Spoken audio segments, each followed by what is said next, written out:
Hello everyone, this is Reena Singh और ये आपका अपना चैनल रीना एजुकेशन पर आपका बहुत बहुत स्वागत है। आज हम स्टार्ट करने वाले हैं पीजीटी के सिलेबस से Alfred Lord Tennyson. Alfred Lord Tennyson जहाँ भी लिटरेचर आता है तो वहाँ अल्फ्रेड लॉर्ड टेनिसन से 2 से 3 क्वेश्चन जरूर आते हैं, चाहे वो जीआईसी का एग्जाम हो, आपका एलटी का एग्जाम हो। सभी एग्जाम में अल्फ्रेड लॉर्ड टेनिसन से क्वेश्चन आते हैं, इनकी बायोग्राफी से और इनके वर्क से। तो पहले हम इनकी बायोग्राफी की चर्चा करेंगे, बाद में इनके वर्क की। यदि आप चैनल पर नए हैं तो चैनल को सब्सक्राइब कर लें इसी तरह की यूज़फुल वीडियो पाने के लिए, और वीडियो को ज़्यादा से ज़्यादा शेयर करें ताकि और भी कई लोगों को इसका लाभ मिल सके। वीडियो में पॉइंट टू पॉइंट चर्चा होगी, आपके 1 मिनट का भी टाइम खराब नहीं होगा। तो बिना टाइम खराब करे हम देखते हैं अल्फ्रेड लॉर्ड टेनिसन को। वीडियो को अंत तक देखें, पूरा देखें, बिना स्किप किए देखें। तो अल्फ्रेड टेनिसन, इनका पूरा नाम अल्फ्रेड लॉर्ड टेनिसन था, जैसा कि मैंने स्क्रीन पर लिख रखा है। इनका बर्थ हुआ था अगस्त 6 मतलब 6 अगस्त 1809 को, और ये अपने फैमिली में 12 जो बच्चे थे उनमें से चौथे नंबर के थे। इनका जन्म समर्सबाई लिंकनशायर में हुआ था। इनका जन्म क्या था? समर्सबाई लिंकनशायर में हुआ था इनका जन्म। ये रिप्रेजेंटेटिव पोएट थे विक्टोरियन एज के, क्योंकि हमने विक्टोरियन एज शुरू कर रखा है, तो विक्टोरियन एज के ये रिप्रेजेंटेटिव पोएट थे। ये क्रिटिक्स भी थे, और ये एक महान पोएट में से, कवियों में से एक थे जो ओल्ड और न्यू वैल्यूज़ के बीच में कंप्रोमाइज़ करते थे। उनमें से ये एक एरिस्टोक्रेटिक फैमिली से संबंधित थे, यानी एक उच्च वर्गीय परिवार से संबंधित थे। इनकी पढ़ाई कैम्ब्रिज यूनिवर्सिटी में हुई थी। इनकी जो शिक्षा हुई थी वो कैम्ब्रिज यूनिवर्सिटी में हुई थी, जहाँ पर इन्हें अवार्ड मिला था चांसलर मेडल का अवार्ड मिला था इन्हें, अपनी पोयम टिम्बकटू जो 1829 में पब्लिश हुई थी उसके लिए। 1829 में इनकी पोयम पब्लिश हुई थी टिम्बकटू, उसके लिए इन्हें कैम्ब्रिज कॉलेज में चांसलर मेडल का अवार्ड मिला था। 1850 में इन्हें पोएट लॉरेट घोषित किया गया था, विलियम वर्ड्सवर्थ के बाद में इंग्लैंड का। और यदि पूछा जाए कि फर्स्ट इंग्लिश के पोएट लॉरेट कौन थे, तो वो जॉन ड्राइडन थे। लॉर्ड टेनिसन की जो पिता थे, इनके फादर का नाम था जॉर्ज क्लेटन। इनके पिता का नाम जेवजो क्लेटन था, जेवजो क्लेटन टेनिसन था इनके फादर का नाम। इनकी मदर का नाम एलिजाबेथ फाइची टेनिसन था। मम्मी का नाम था इनकी एलिजाबेथ फाइची टेनिसन, और इनकी वाइफ एमिली सारा थी। बिलव्ड थी रोजा बेरिंग। इनकी जो बिलव्ड थी वो थी रोजा बेरिंग, और वाइफ थी इनकी एमिली सारा, अल्फ्रेड लॉर्ड टेनिसन की। इंग्लिश लिटरेचर में ये मैंने आपको पहले बता दिया, पोएट लॉरेट बने थे ये 1850 में विलियम वर्ड्सवर्थ के बाद में, और ये रिप्रेजेंटेटिव पोएट थे विक्टोरियन एज के। स्टडी इनकी कैम्ब्रिज कॉलेज में हुई थी, और इनकी जो डेथ हुई थी, डाइड हुई थी, वो 1892 में हुई थी। डेथ इनकी 1892 में हुई थी, और इन्हें एक जो दफनाया गया था, जो पोएट लॉरेट थे उसी के सम्मान से इन्हें दफनाया गया था, सम्मान के साथ पोएट लॉरेट के। अब इनकी वर्क की बात करते हैं, तो टेनिसन ने केवल राइटर के अतिरिक्त, यानी नाटक ड्रामा के अतिरिक्त, इन्होंने सोनेट भी लिखी और ओड्स भी लिखी थी, लिरिक भी लिखी थी इन्होंने। जो लिरिक हम जर्नल पढ़ चुके हैं अभी, फॉर्म्स ऑफ लिटरेचर के, सोनेट्स, ओड्स, लिरिक, तो ये टेनिसन ने सभी वर्क अपनी पोएमों में लिखा था, जिसमें से हम यहाँ पर कुछ महत्वपूर्ण कार्यों की चर्चा इनके करने वाले हैं, जो महत्वपूर्ण वर्क इन्होंने लिखे हैं। इन्होंने लार्ज नंबर यानी अधिक संख्या में नरेटिव पोएम और वर्ड्स टेल कहानियाँ लिखी थी, पोएटिक प्ले भी लिखे थे। तो इनका फर्स्ट वर्क आता है टिम्बकटू। टिम्बकटू जो होता पब्लिश हुआ था 1829 में। 1029 मिसप्रिंट हो गया है, ये 1829 में पब्लिश हुआ था।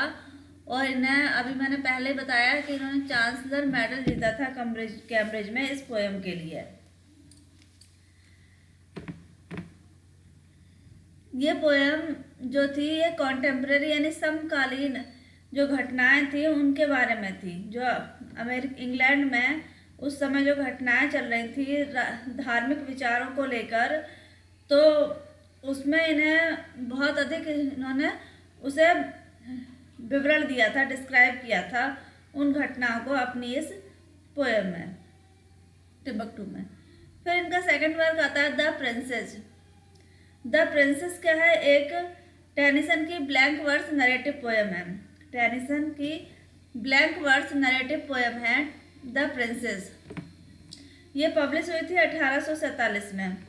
1847 में पब्लिश हुई थी। और ये क्या है, it is a plea for intellectual quality of man and women. ये जो बुद्धिमानी है मैन और वुमेन ने उसको क्या करती है, प्रदर्शित करती है ये जो poem the princess. Narrative poem है। इसमें जो प्रिंसेस होती है, रानी होती है, ये एक प्रिंसेस राजकुमारी की कहानी है जो renounce of the word of the man यानी संसार के व्यक्तियों को त्याग देती है। और उसके लिए वो क्या बनाती है, एक महिलाओं की यूनिवर्सिटी बनाती है जिसमें किसी भी मेल का जाना वहाँ पर वर्जित कर देती है, अलाउ नहीं होता है प्रिंसेस में। और वहाँ पर ये प्रिंस जो होता है, प्रिंस का नाम ईडा होता है। प्रिंस का नाम क्या होता है, ईडा होता है। और ये बिल्कुल भी अलाउ नहीं करती है कोई भी व्यक्ति, कोई जो पुरुष उस यूनिवर्सिटी में जाए। ये डॉटर होती है किंग गामा की। लेकिन ये इसमें जो प्रिंस होता है वो अपना वेश बदलकर अपने दो मित्रों के साथ, साइरिल और फ्लोरेना के साथ, महिलाओं का वेश बदलकर पहुंच जाता है।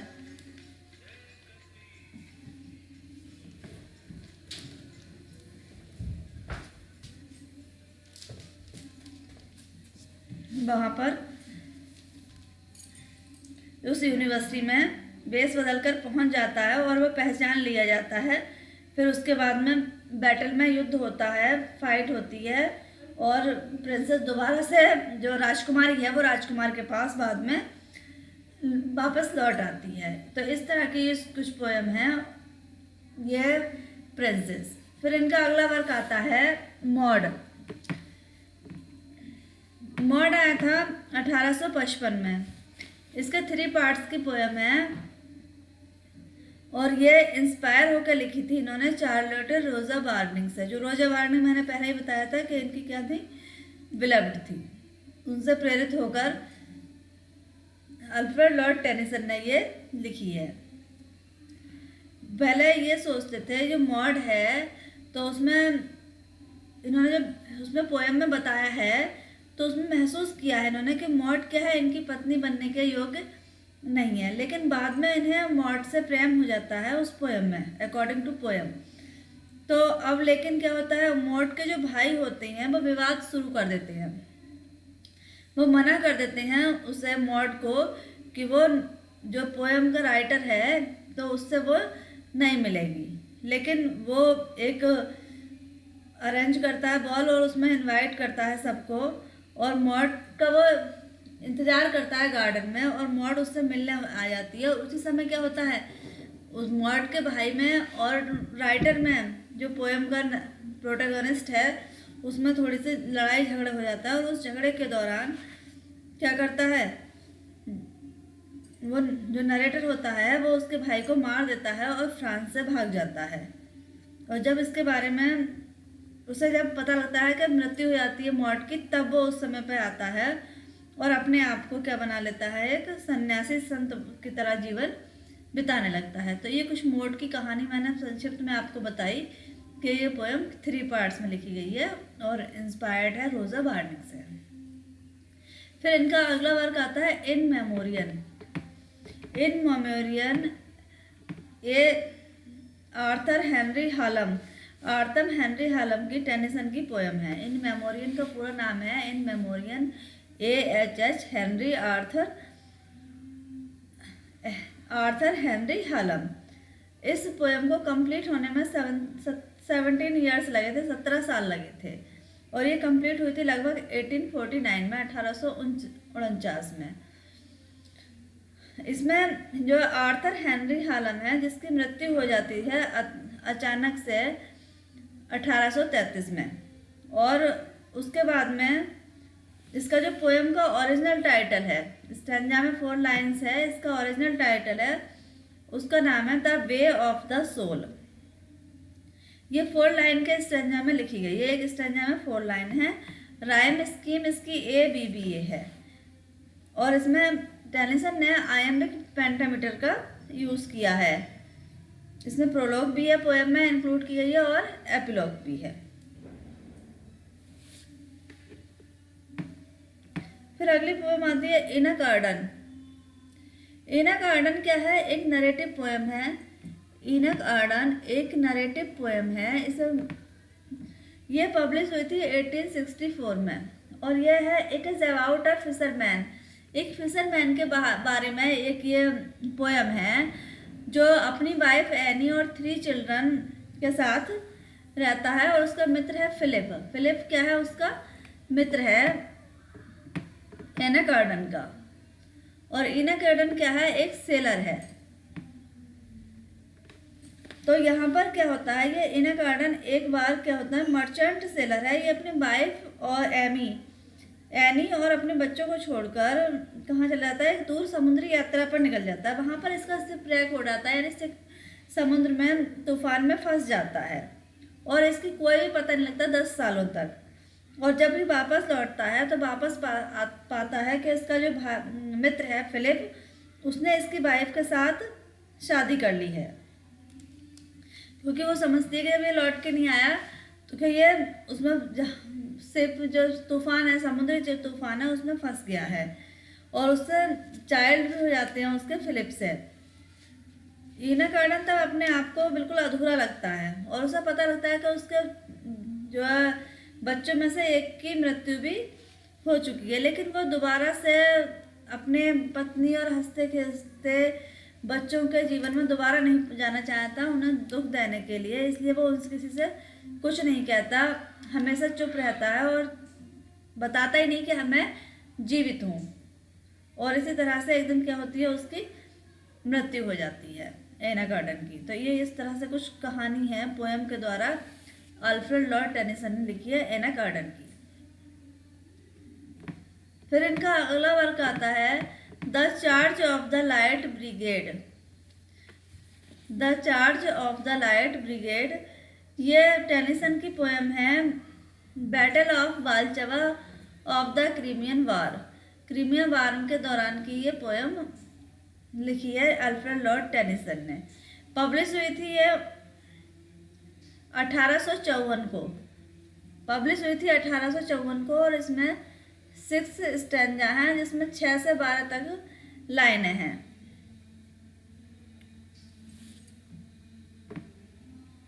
इसमें एनाफोरा जो लिटरेरी टर्म है, एनाफोरा, उसका यूज़ किया गया है। कुछ लाइनों से हम देखेंगे cannon to right of them, cannon to left to them. तो यहाँ पर जो वर्ड है ये कैनन जो 2 बार रिपीट हो रहा है, यानी एनाफोरा है। एनाफोरा में फर्स्ट पार्ट ही रिपीट होता है बार बार।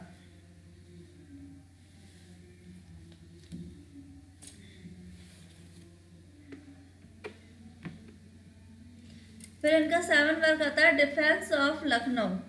डिफेंस ऑफ लखनऊ क्या है? बैलाड है टेनिसन की, और ये पब्लिश हुई थी 1879 में। ये पब्लिश हुई थी 1879 में, और ये पोएम है, सेलिब्रेट है, मनाया है करेज ऑफ इंग्लिश मैन, यानी अंग्रेजों की साहस वीरता को इसने मनाया है। यहाँ पर 1979 हो गया है, मिसप्रिंट हो गया है, ये 1879 है।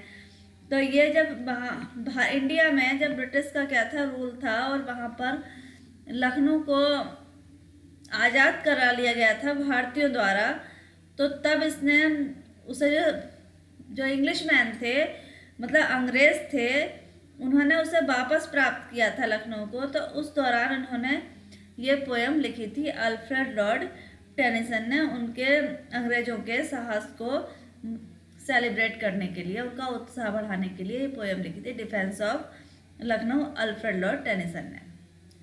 फिर इनके 7 वर्क आता है idols of the king. Idols of the king ये 1859 से 1805 तक आई थी। ये सीरीज थी इनकी 12 पोएम्स की। किंग आर्थर के बारे में, ये आर्थर और उसके जो सैनिक थे उनके बारे में ये लिखी हुई थी। इसने 20 ईयर्स लिए थे कंप्लीट होने में पूरा, आइडल्स ऑफ द किंग ने। और ये based the, it is mainly based on Malory's book. ये मेलोरस की book de Morte de Arthur पर आधारित थी। The traitor is Mordred. इसमें जो ट्रेटर था वो क्या था? मोरडार्ड था। सेंट्रल फिगर इसकी जो पोएम की थी वो थी King Arthur. Idylls of the King series है 12 पोएम की किंग आर्थर और उसके सैनिकों के बारे में, जो कहाँ रहते थे? ग्योनावेरा में रहते थे, और उसमें उनका क्या हुआ था? ट्रेजिक बैट्रायल हुआ था। राइज और फॉल किंग आर्थर किंगडम, जो उतार चढ़ाव थे आर्थर किंग के राज्य के, वो सब इस पोएम में दिखाए गए हैं। ये पोएम डेडिकेट की थी अल्बर्ट प्रिंस कंसॉर्ट को, और इसमें ब्लैंक वर्स में ये लिखी गई है पोएम। और इसमें 12 पोएम हैं, जिसमें आइडल्स ऑफ द किंग की में 12 पोएम जोड़ी गई थी, और मेन सब्जेक्ट वो है क्या है? किंग आर्थर है, जो घायल हो गया था उस युद्ध में। फिर अगली पोएम आती है इनकी द लेडी ऑफ सैलोट। लेडी ऑफ सैलोट क्या है? नरेटिव पोएम है, 4 पार्ट्स में लिखी गई है। ये अबाउट है ट्रेजिक लव ऑफ एलियन का।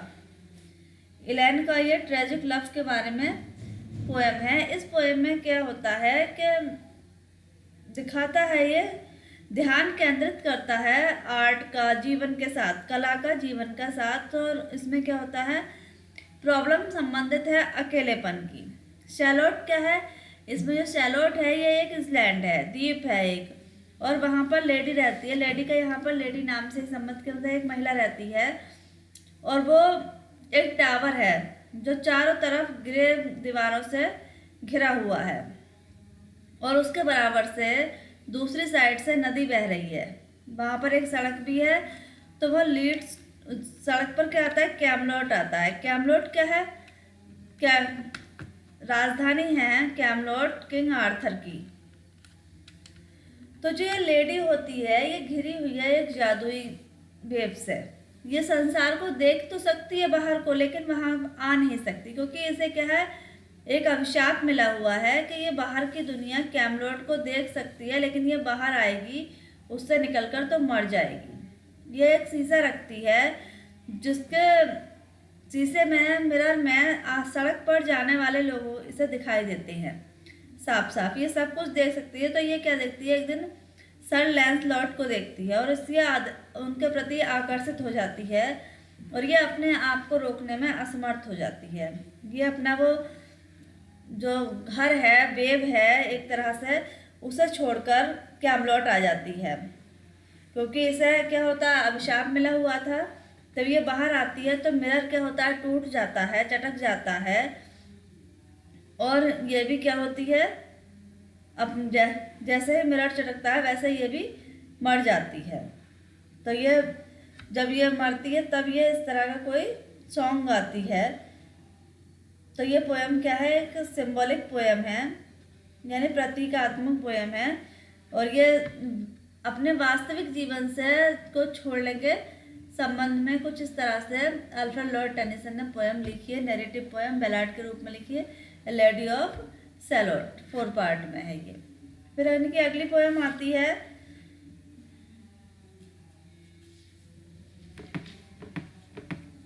सर गालाहाड। सर गालाहाड क्या है? लिरिक है।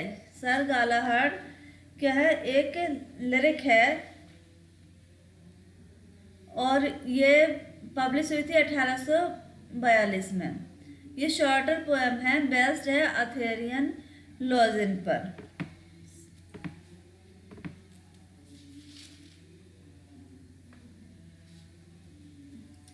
ये रिलेटेड है होली ग्रेल पर। होली ग्रेल पर ये रिलेटेड है। इसमें दिखाते हैं कि सर गालाहेड क्या है, एक नॉबेल्टी है, प्योरिटी है, उनमें फेथ है, करेज है, साहस है। और ये कौन है? गालाहेड सन्स ऑफ सर लांसलेट के सन है।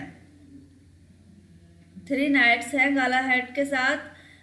कौन है? गालाहेड है, पर्सिवल है और बोर्ड्स है, जो कहाँ आते हैं? कार्बोनेक कैसल में आते हैं।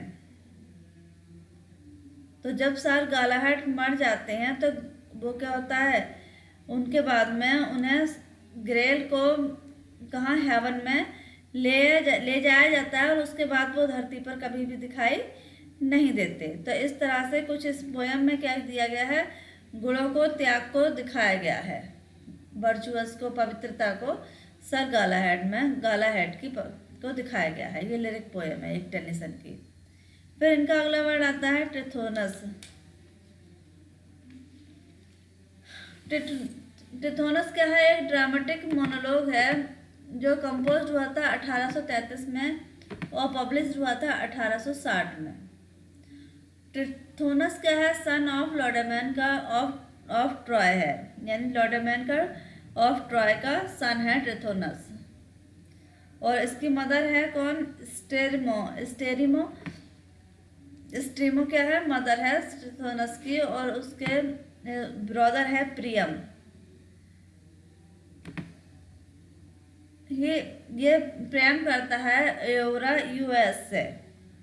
कौन? टिथोनस।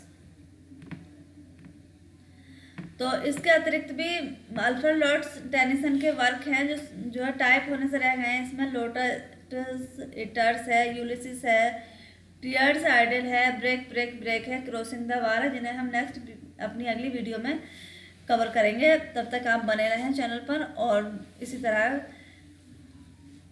वीडियो को देखते रहें और अपनी तैयारी में करते रहें।